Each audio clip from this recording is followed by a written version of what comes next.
Now, the second trick in the magic course that we teach them is the Professor's Nightmare. This now pushes them, and this is really good. And so the first thing that we do with all of the tricks is we demonstrate the trick to the children. Having demonstrated the trick to the children, we ask them how they think the trick is done. They give us their answers, lots of clapping, lots of cheering for those kids that put their hands up and they try to answer. What you then do is you show them the trick again, and then you turn around and say, right, I'll now teach you how it's done. So what I do, again, I will go through as if you do not know how to do this trick. There is a short piece of rope, there is a medium-sized piece of rope, and there is a longer piece of rope. I tend to make these ropes up myself. They cost me pennies at the end of the day.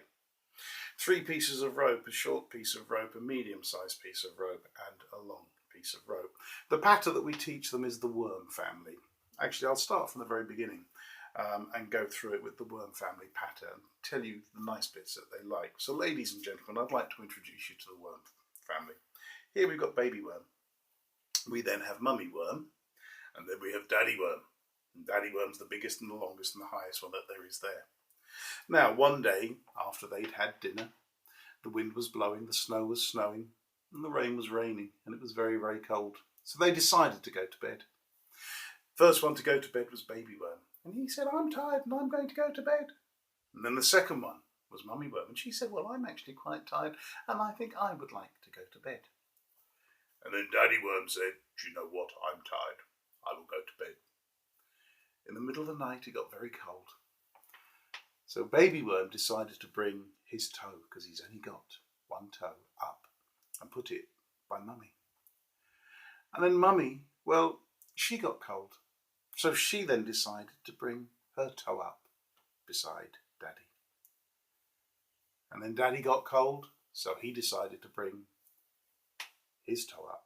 And both mummy and baby said, poor daddy, your feet stink.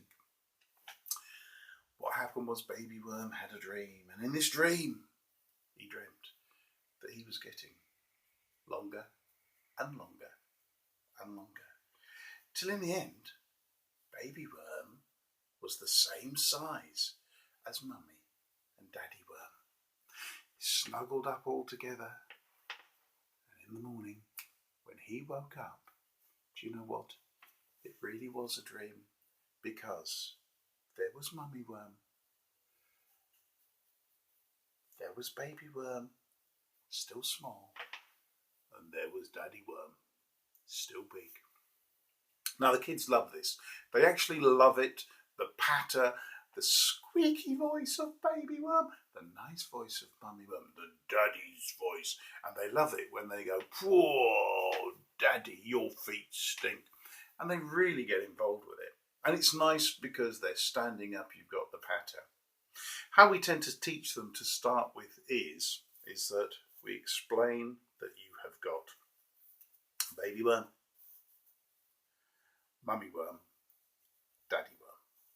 We put them in a row like this, and then we say, you take, I'll bring them a little bit apart so you can actually see the red in between. They take baby worm and put baby worm there.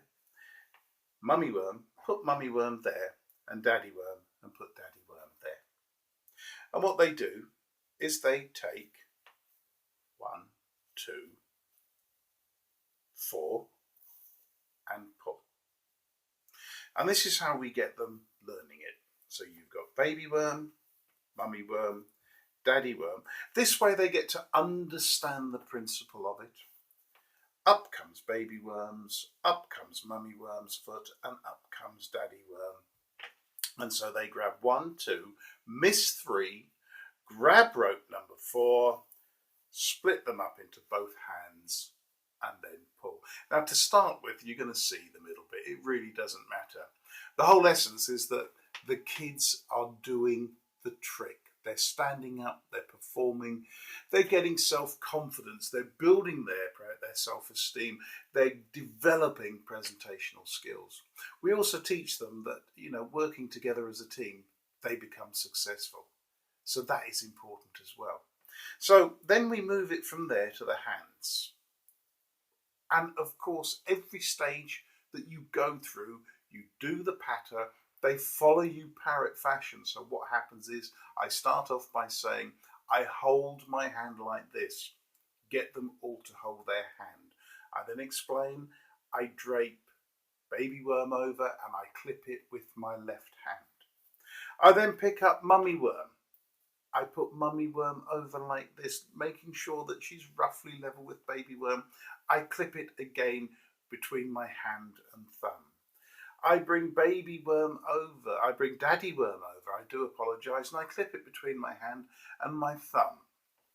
Now they follow you every single step of the way. This is once they understand how it roughly works. I bring baby worm up and then I put baby worm over the top. I clip it with my thumb. I bring mummy worm up. I put mummy worm over there like that. They're all roughly in a row. I clip it with my thumb. I bring daddy worm up. I put daddy worm over there. I clip it with my thumb. We say you pick up rope number 1. You pick up rope number 2. You miss 3, you grab rope number 4, you hold them in your hand, the others, and then you pull. The kids love it. The kids absolutely love it. I hope you have as much fun with this. This is done over 2 weeks. It's done over 2 weeks. And then in week 3, you bring the cups and balls together with the ropes, and the kids are now starting to develop their show.